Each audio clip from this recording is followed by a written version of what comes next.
Hi there, my name is Troels, and in this video we're going to take a deep look at our new orchestral Shepards. This is the follow-up to our Shepards Tones that we released a little under a year ago, but this volume is solely focused on acoustic instruments and particularly the orchestral ones.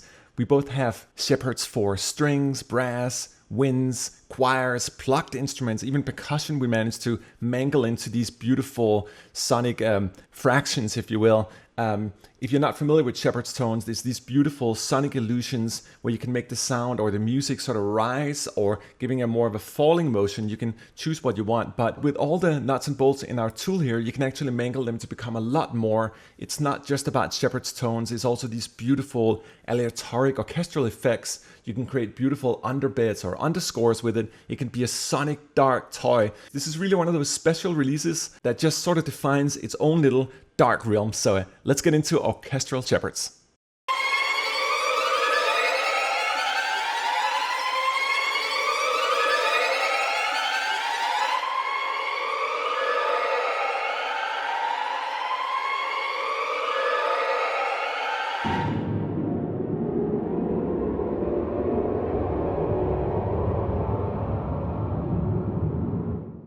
But you don't have to use Shepards just as an orchestral tool. You can also use them, for example, in a rhythmic sense. So let me just play a couple of samples here from the strings bank, and then I'll add a little beat to it here from our Hybrid Neo, just to show you how quickly you can actually mangle something sustained into something very sort of chopped up and rhythmic.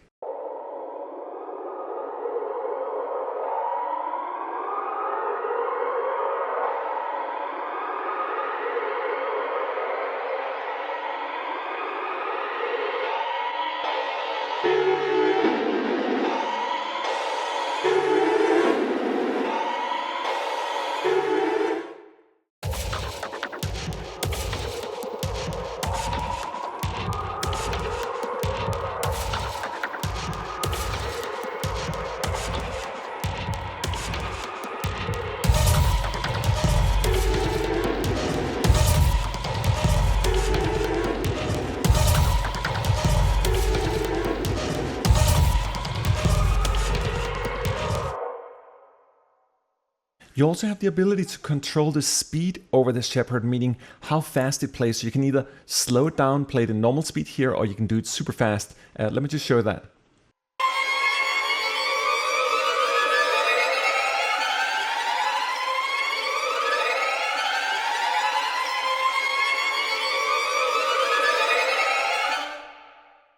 It's almost like a little messed up symphony on its own. And if you want to mess it up a little more, you can do the same thing, also triggering another strings bank here, but this time we are both going to control speed and we're going to reverse all the Shepards at the same time. So reverse and speed control.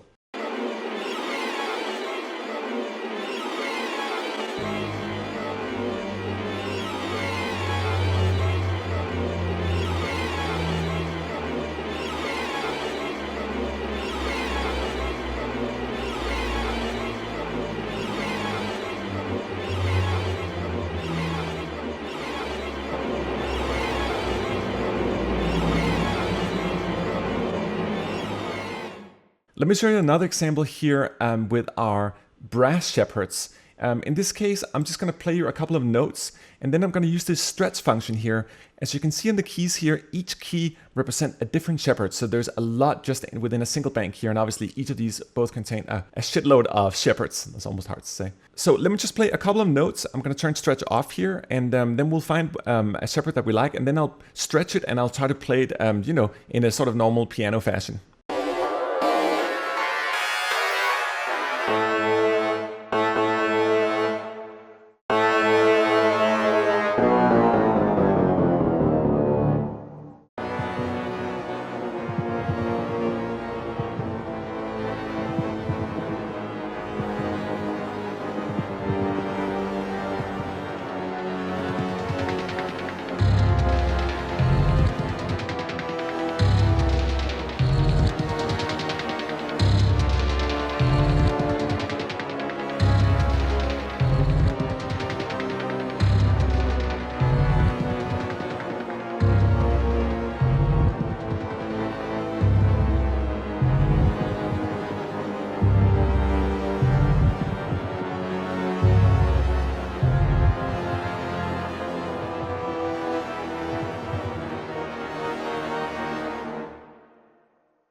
kind of interesting when you stack that many sounds.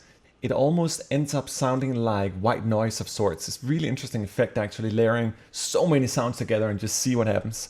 We also got a bunch of Shepards for Whitman's, really interesting character. Let me just try to play it here. Let me switch the gate off in its normal condition, and then I'll switch our gator on here. You can actually get the whole thing to become a rhythmic aura of sorts and wrap around the BPM or host tempo of your composition and create a really cool, sort of very varied and chaotic kind of texture.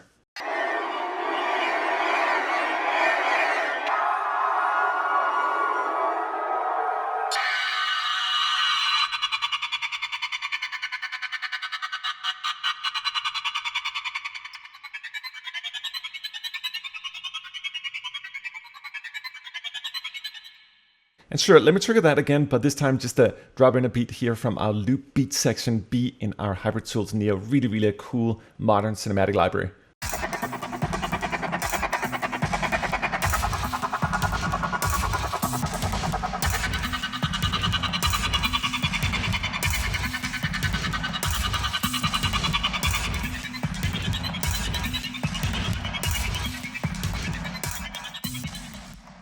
One of the fun tricks about having so many Shepards underneath your fingertips at the same time is that you can actually stack them. And I'm going to try to play a bunch of Shepards in glissando style, so I'm not going to hit the key at the same time, but sort of just do a piano roll like, and then see what happens, because you almost get a Shepard within a Shepard. It's really a trippy effect.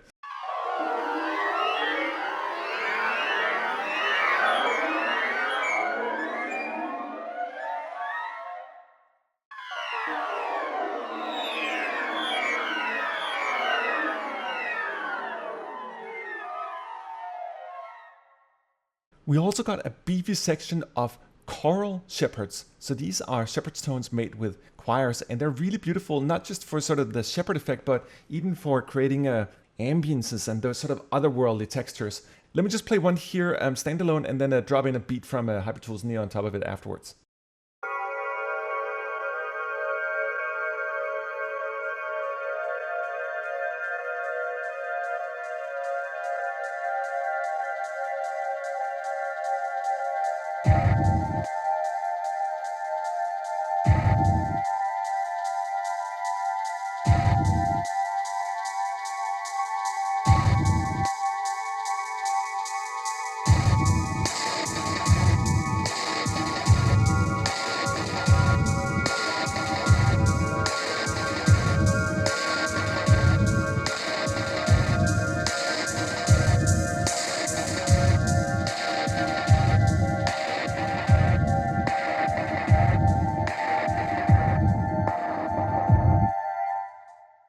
And of course, this would not be an orchestral Shepards library without adding some percussion on top of it. As you can see here, I'm adding a little bit of chaos effects to it, which you can find down here on the effects tab, just to give it a little more sort of rhythmic accuracy. So I add a little bit of delay to it here as well, but you can really use them in different ways. You can either create actuals like full-on Shepards out of them, but you can also, of course, play them as percussive instruments.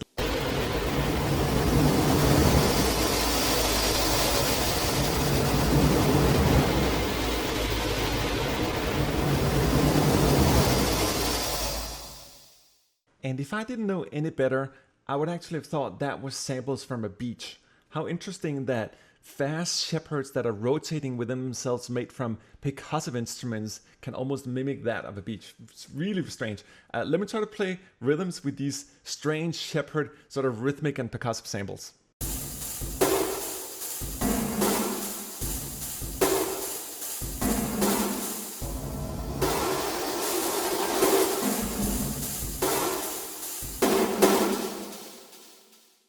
And of course, we also have to check out the Shepards made for plucked instruments, in this case, pianos.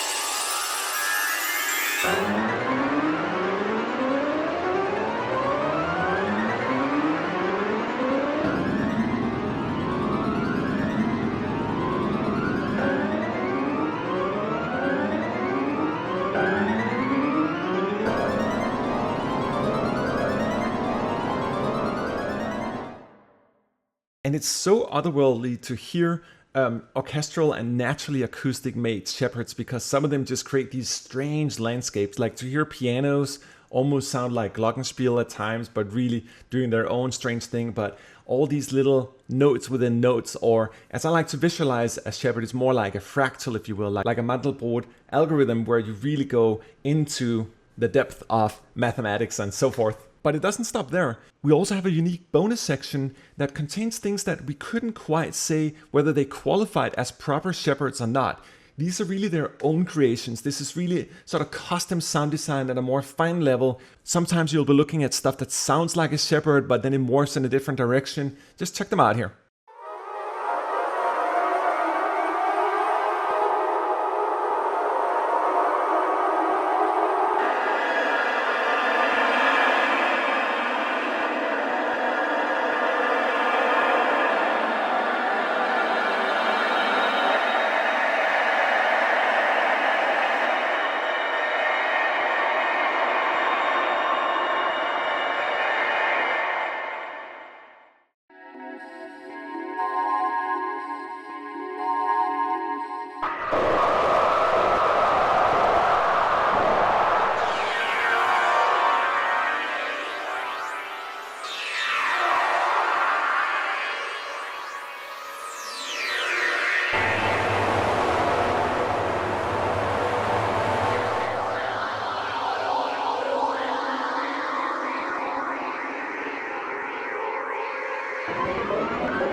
Orchestral Shepards also comes with 40 custom patches. In this case here, for example, you can see that we loaded the bonus section patch here, but we click the stack button here, and that allows you to stack as many different sample sets you want together. It's really, really cool for exploring other and new sort of layered dimensions of the library.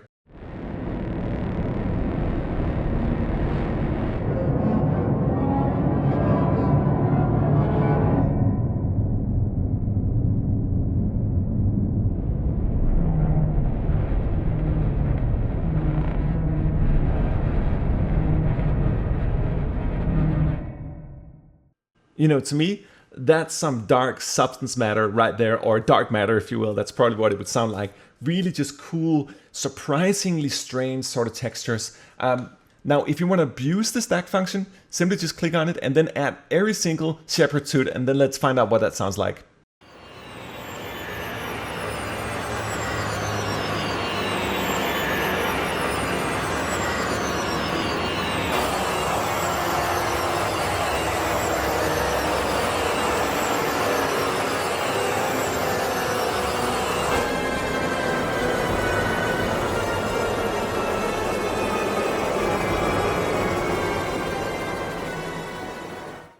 You know, I like to talk about libraries having a soul or identity. I think, as you can see as we go through this thing, that there's definitely a soul, a little dark soul inside of this library. And to me, it just sounds like a giant circus gone amok. But that's the spirit of this library. It really has sort of that dark orchestral flavor, but because all the source is made from acoustic material, you get some really interesting and surprisingly diverse textures in it.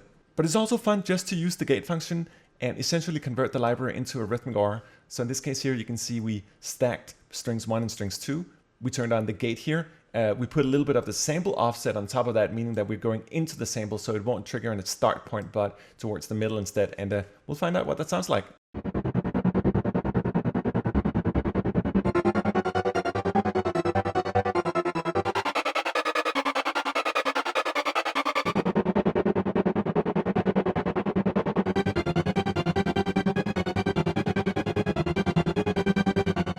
That's not necessarily the rave party I want to go to. And one part to this library that I find fascinating that we didn't really plan for is that it's almost the ultimate tool for just creating dark, really messed up textures.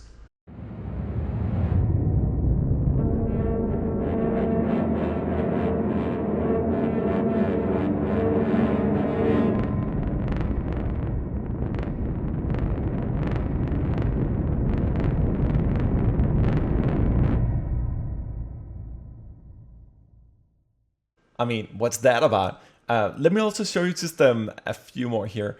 This is one of the gated presets. Again, we click the gate down here. If you click the plus, you can control both the length and the rate of the gate as well. Let's check it out.